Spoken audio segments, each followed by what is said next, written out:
guys! Welcome back to my channel. And today we're gonna be cooking our vegetarian bagoong.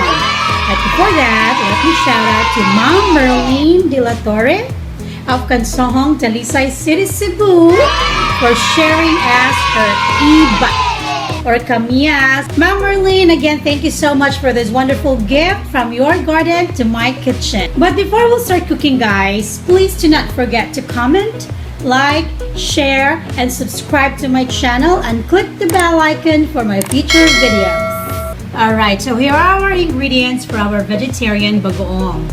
We have here our iba or our kamias, tomatoes, ginger, our green chilies, our black beans, and our sugar.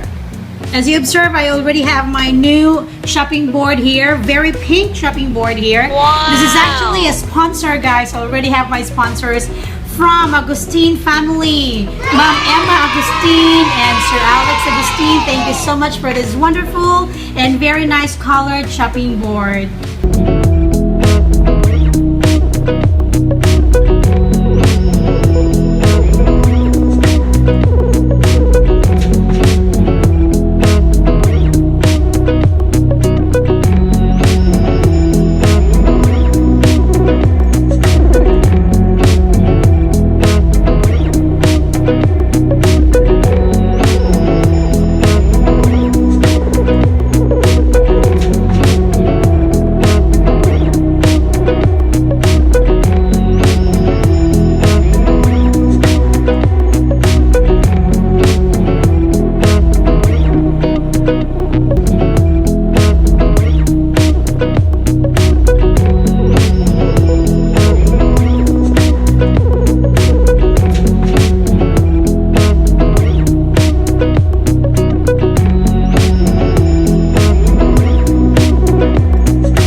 Alright guys, so this is already our finished product of our vegetarian bagoong. So as you can see, I also have here our balimbing, which is also a gift from Kuya Danilo Reyes sa Mulavi Extension, Tabunok, Talisay City, Cebu. Another from garden to my kitchen. Thank you so much for everybody who sponsored for my show today.